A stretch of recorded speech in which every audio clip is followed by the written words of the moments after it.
புத்தம் புதிதாய் கற்றுக்கொள்ள நாம் எடுக்கும் முதல் முயற்சியே முன்னேற்ற பாதையில் நம்மை அழைத்துச் செல்லும் என்பதற்கு இந்த மாணவிகளே உதாரணமாய் அமைந்துள்ளனர். மத்திய அரசின் கேலோ இந்தியா திட்டம் இவர்களின் சாதனைக்கு களம் அமைத்துக் கொடுத்துள்ளது. நாமக்கல் மாவட்டம் திருச்செங்கோடு அருகே உள்ள கலை அறிவியல் கல்லூரியில் படித்து வரும் மாணவிகள் M. Subashree, S. Pavithra, K. V. Ranjani, C. Monika, S. Pavithra ஆகியோர் ஜம்மு காஷ்மீர் மாநிலம் குல்மர்கில் நடைபெற்ற கேலோ இந்தியா சிறு வண்டி பனிச்சறுக்கு பாப்ஸ்லெஜ் விளையாட்டுப் போட்டியில் தமிழகத்தின் சார்பில் கலந்து கொண்டு 7 தங்கம் மற்றும் 4 வெள்ளிப் பதக்கங்களை பெற்று வெற்றி பெற்றுள்ளனர். சிறு வண்டியை பனிபடர்ந்த தரையில் வீரர்கள் 100 மீட்டர் தூரத்திற்கு குறிப்பிட்ட நேரத்தில் ஓட்டிச் செல்லும் இந்த புதுமையான விளையாட்டில் ஊரக பகுதிகளிலிருந்து மாணவிகள் ஆர்வத்துடன் கலந்து கொண்டு வெற்றி பெற்றுள்ளது குறிப்பிடத்தக்கது.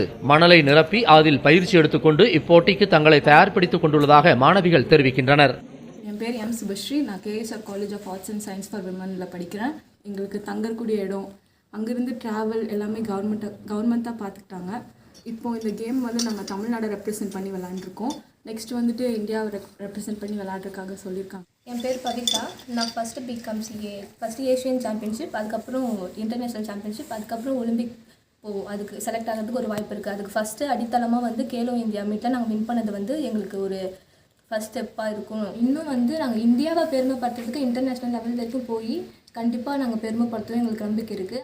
பதக்கங்களை வென்ற மாணவிகளுக்கு கல்லூரி மற்றும் பொதுமக்கள் சார்பில் பாராட்டுகள் தெரிவிக்கப்பட்டது. இவர்கள் கொரியாவில் நடைபெறவுள்ள சர்வதேச அளவிலான சிறுவண்டி பனிச்சறுக்கு போட்டியில் இந்தியா சார்பில் விளையாட உள்ளனர். மத்திய அரசின் கேலோ இந்தியா திட்டம் இந்த மாணவிகளின் வெற்றிக்கு தேவையான பல்வேறு உதவிகளையும் வழங்கியுள்ளது என்கிறார் தமிழ்நாடு குளிர்கால ஒலிம்பிக் சங்க செயலாளர் KR சித்தேஸ்வரன்.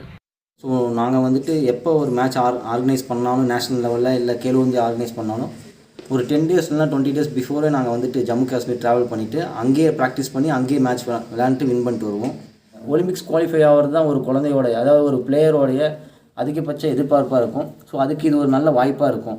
ஸோ மாணவிகள்லாம் இப்போ வின்டர் ஒலிம்பிக் ரிலேட்டாக இந்தியா மட்டும் இல்லை, நம்ம தமிழகமும் அதை நோக்கி பயணம் பண்ணிகிட்டு இருக்காங்க. நன்றி. முயற்சியும் முறையான பயிற்சியும் இருந்தால் எல்லா துறைகளிலும் நாம் சாதனை படைக்க முடியும் என்பதை இந்த மாணவிகள் நிரூபித்துவிட்டனர். பொதிகை செய்திகளுக்காக நாமக்கல் மாவட்டத்திலிருந்து கண்ணன்.